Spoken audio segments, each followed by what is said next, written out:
I'm Mexican American. I'm Mexican American, just a little bit lighter shade. And But I people think I'm white. I think just the American part really dominates the Mexican part sometimes. And so it's something in me where I just want to reach back into my Mexican side of things. I think Mexican Americans have their own way of living, their own way that they've grown up. It's true. But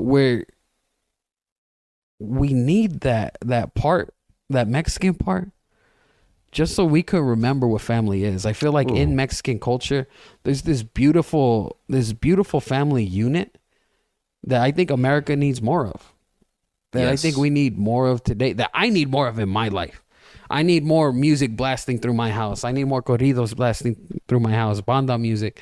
I need more Vicente Fernandez going through my ears. I need, and sadly, I don't understand Spanish. You know, I don't speak too much Spanish, and so that's part of what inspires me with this next segment. You know, thank you for touching upon that, because this is actually something I've always wanted to do and touch upon, is to get back to my roots, my Mexican roots. I came from a family of just me, in which That's crazy. My dad was from Aguascalientes, Mexico, and my mom was from San Pablo, Brazil.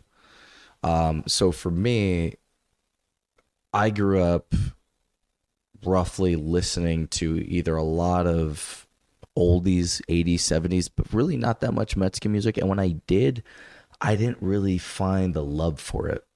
And now as I'm getting older, as I'm starting to hear some songs, it's hitting my heart, but it's not really hitting here, which messes with me, because I'm like, there's a disconnect. Because you can't speak the language. Yet. We can't yet. And this is where we want you guys to come and watch us. We're going to build towards we will build towards an all Spanish episode. Necesito hablar español. Necesito practicar. I don't try to do what he's doing. I will mess it up. No My entiendes. Spanish is absolutely terrible. Es nada, pero he'll get there. Like, I'll get there. Like, I still need to practice. I mean, without a shadow of a doubt, study the present tense. My goal is to be able to hold a conversation with my grandmother, who is still on this earth, and I'm blessed to have her. Bless her. She's a little sick. My grandpa passed away a few years ago, so she's going through the loneliness, of not having my grandpa around. Abuela. And so I really want to have a chance to connect with her before she goes. I really want to have the chance to be able to just walk up in there, because I feel like she'll think it's a miracle of God. That's true. If she hears me speaking Spanish, she will have a new faith on life. That's true. If she hears me uttering any words. But I will not call her abuelita, because she will smack me. She has smacked me before for that. She doesn't like the word abuelita. She only likes grandma. Say mi amor. Please help me understand that. Say Please, mi amor. if anybody can help me understand why grandma's okay but abuelita isn't okay, just help me get it. I don't quite get why my grandma doesn't like it, but I don't call her abuelita. That's like a curse word in our household. We call her grandma. A shout out to my cousin Triana, who calls her G Mama.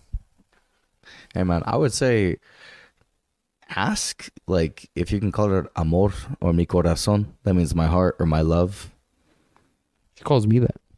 Yeah, because you're her grandson and she adores you. I could tell she also she's like, mira mijo, ven acá contigo. No, that sounds like your grandma. That is not my grandma. No. You know what? My grandma from my dad's side, actually both my grandparents from my dad's side have passed away. My grandfather from my mom's side is not here anymore. So all I have is just one grandmother, ultimately. And she speaks Portuguese for that end. But also English, Hey boy. That's basically her tone. I love her to death. I got to hit her up more on that end, man. I definitely got to hit her up. Thank you for calling me Hiram. But I think what this is going to do, I think my nephews, when they see me, I don't want them to just see. I don't want them to lose the Mexican pride that That's true. I have.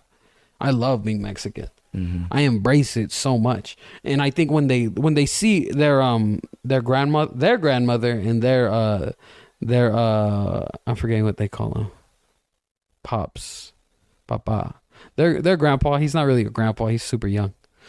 It's weird to call him a grandpa. Joven abuelo. But Daniel, when they're with Daniel, their grandfather, he's just, he reminds me of that Mexican heritage. He reminds me of what it should be like. He's the one who will have the corridos blasting till 3 a.m. He's the person whose house we go over to enjoy that time as family. And I think that's so important to give to people, because in America, we don't really like doing that unless we're spending $1,000 somewhere, spending a bunch of money to go enjoy an experience for a night. It's so weird, because I've always loved it better to go to someone's house and be there forever. So, when we have the quinceañeras, when we have the baby showers, a Mexican baby shower is a function.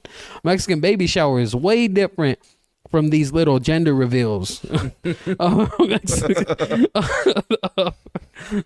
pozole, when you get the pot of pozole out, like, it's different. It's sort of like for any of my brothers and sisters of the black orientation who are watching, they would be the cookout for you.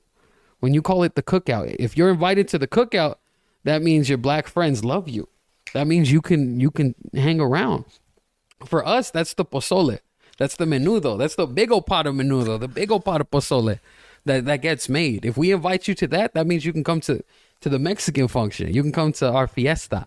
We don't call it fiesta. That's what I mean by, like, I want to tap into it, so, like, I can connect with all my aunts and uncles too, who love the same thing. Who love to get the big old pot of menudo out. Probably have some Coronas. Probably just come out and enjoy the family, so that we can just remember who's really for us. Because if we see you there around the pot of pozole, that means, like, you're closer to us than anybody at work.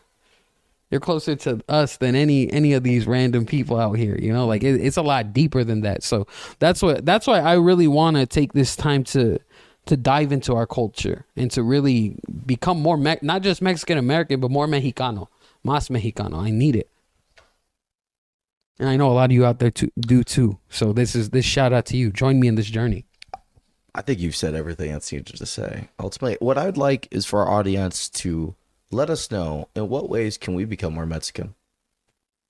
Really, in a lot of ways. As two Mexican Americans, what can we do? What can we do? Please help us. As we want to provide content, we also want engagement, because we want to be able to grow. As we've stated before, we've already told you what Common Sense is about. We also want you guys to grow with us a lot of ways. Black and white, no gray. And brown. How you doing? My name is Adrian. I'm one of the editors on the Common Sense podcast. Please like and subscribe. We would really appreciate it. And I'll see you in the next episode.